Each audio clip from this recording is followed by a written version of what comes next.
Oh no, you nope right out of there. What? You start hearing whispers through the silence? Both of you? I don't want to stick around and find out what the heck is making that noise. What's up, Rad fam? Today I want to go explore another creepy Ask Reddit thread, and today is an especially spooky one. I need to calm down. That's how scared I am. Today we are going to explore some creepy paranormal stories of events people have experienced in their lives, and they all take place during the daytime. So if you like to think sunshine will keep scary things away, this video is going to change that. So let's get to it. Now today, like always, we're going to explore just a handful of these creepy comments. So if you want to go explore this thread in its entirety, I will, as always, leave a link in the video description so that you can go do that. Now let's move on to the very first one of today. Oh my gosh, it is, guys, it's midnight. I'm recording at midnight. RIP my sleep schedule. I had just moved into an old house in rural Pennsylvania, and it was the definition of creepy. Oh, yep, up north, there's some real old, some real creepy, some real creaky houses that people live in. The large old house with a weird floor plan. I had a couple experiences in that house at night, such as hearing footsteps and touching, but the most memorable daytime event was startling. The layout of the house had 3 rooms in a row, 2 rooms connected by a 3rd room that had a door at each end. It was like kind of like Jack and Jill type bathrooms where it's like a bathroom between 2 rooms. It's like 3 rooms together that can all connect. That would be weird. I feel like that's a lot of doors to make sure you have locked if you like want to change or get naked. I was sitting on the couch in the middle room when I heard a large bang in the room to my left, followed by a large bang on the connecting door, then the window opposite me, then the other connecting door, then finally in the room to my left. So whoever or whatever it was went around like circling this person, making loud noises. That's creepy, y'all. It had to be so quick to do that. It was as if a spooky ghost came running through my house, pounding on stuff, which prompted me to yell, "Hey, quit banging on my stuff!" If it was a ghost, he listened. No more bangs happened after that. Well, I mean, I guess you have a considerate ghost to listen to you. So in this house, creepy things have already happened to this person. They felt touching randomly when there was no one around to be touching them, and they've heard footsteps in the middle of the night or during the day maybe. So that's some like creepy, spooky things happening in this house already. So then add this terrifying experience to the mix. I mean, I can't believe this person like had the bravery to yell out at whatever it was to stop. I wouldn't want to taunt it. I would just like let it continue banging while I left. I was working in the North Georgia mountains land surveying. As my boss and I are wandering through the woods doing what we do, both of us become very quiet, which is pretty normal for us. But everything around us fell silent as well. Oh, from other creepy stories we have read, oh, that's not a good sign. That's eerie. Nature doesn't like to go quiet unless something's happening, you know? There were no bird chirps, there were no buzzing bugs, no squirrels rumbling around, no sound whatsoever. Which both of us knew right away was not good. You'd get like this feeling that a predator's nearby, whether it be a large animal that could hurt you or, you know, something else. We are looking at each other and we both hear whispers, but we can't tell what words are being said. Oh no, you nope right out of there. What? You start hearing whispers through the silence, both of you?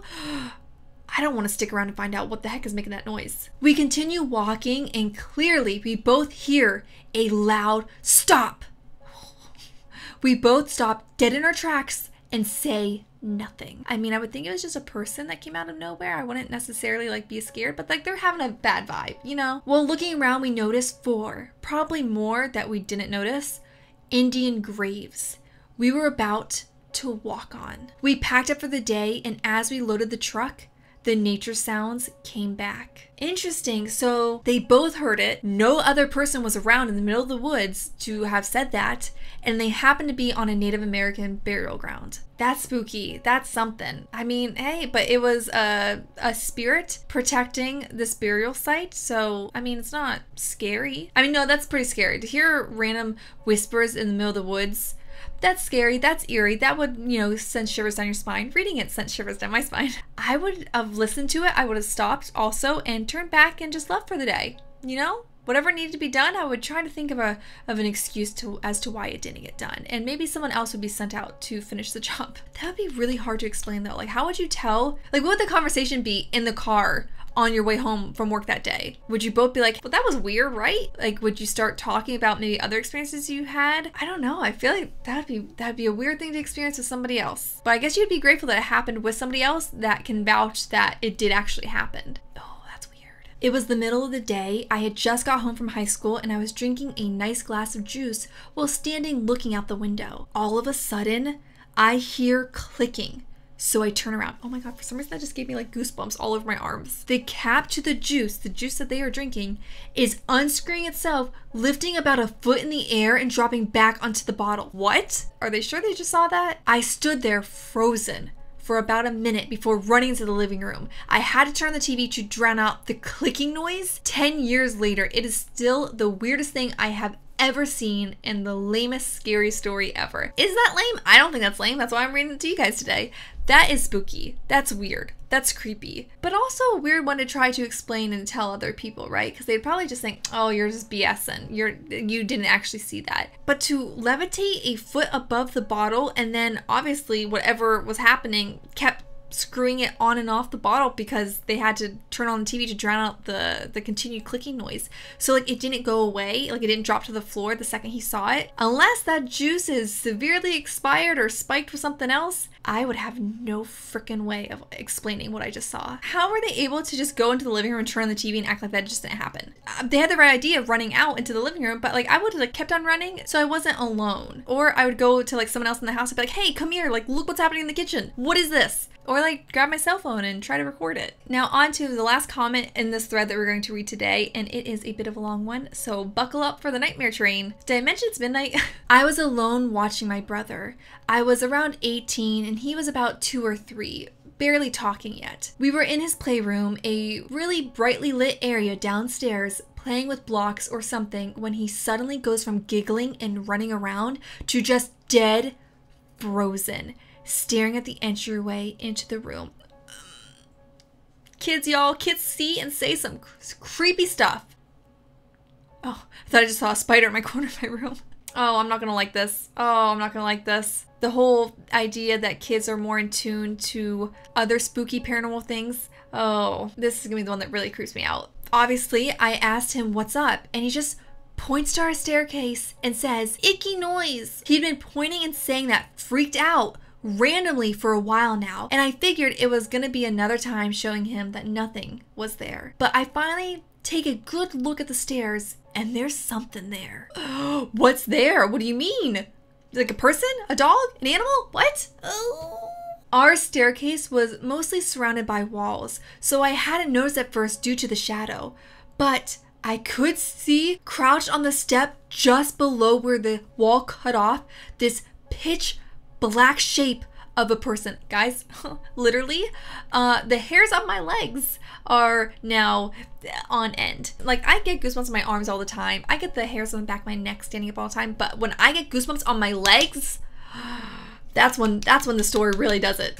Okay, I need to calm down. This is so freaky. Oh my gosh, I'm so grateful I don't have a basement. It was literally a slightly fuzzy silhouette of a person made of just pure black. So just void of light, clearly looking at us between the hand railings. Oh my God, so this thing was like crouching, just like staring at them, but it's like all black, but they could tell like their face was there. No, that's what I would say to it. I'd just be like, go. And then promptly get my soul eaten by whatever this creature is. It takes a step further down towards us, still crouched by the way, holding onto the rails, before my brain processed that I was actually seeing it and not imagining it, not having a nightmare. Oh my goodness. You're in the basement. You're trapped. That's your exit. What do you do? I don't know. I screamed because what other response are you going to have at that? Very good point. Running, screaming, crying, you know, all valid. I scooped at my brother and hauled butt out of the house. How did they get out though? Weren't they in the basement? Were they not in the basement? Did I imagine like that? It said downstairs. Okay, so there's probably other exits then. So I was like, did you just get brave enough to like run through this thing? We ended up sitting in the backyard playing with my sister's dog while I called my mom and waited for her to get home. Sightings of that thing only got worse before we moved out. When my brother was a bit older, he was able to explain what he called that icky noise. He called it that because whenever that silhouette figure showed up, he could hear this, oh my God, this really gross, scary gurgling whisper saying what, doing what. I never heard it make a noise, but I definitely saw it several times. And it got rid of my idea that daytime was automatically safe real fast. On this channel, we have covered, realistically, probably thousands at this point. 5 years, we probably covered like thousands of scary stories, I would think. And you know, I think we've covered it all. We've heard every scary thing that there is out there. You know, it's similar ideas being repeated, similar experiences people are sharing. And then comes a story out of the blue that gives you a new thing to get afraid of. And this is one of them. Now I'm going to be afraid of being in basements during the daytime. Cool. Well, that does it for today's very terrifying video. I hope it scared you, and if it did and you like this and want to see more like this, please give this video a big thumbs up. It really helps out this video and this channel and this community, the Rad Fam. And if you haven't yet seen it, up on the screen right now is a previous video of another scary Reddit thread that I dived into. And until next time, keep it the radness, and I'll see you guys real soon. Bye.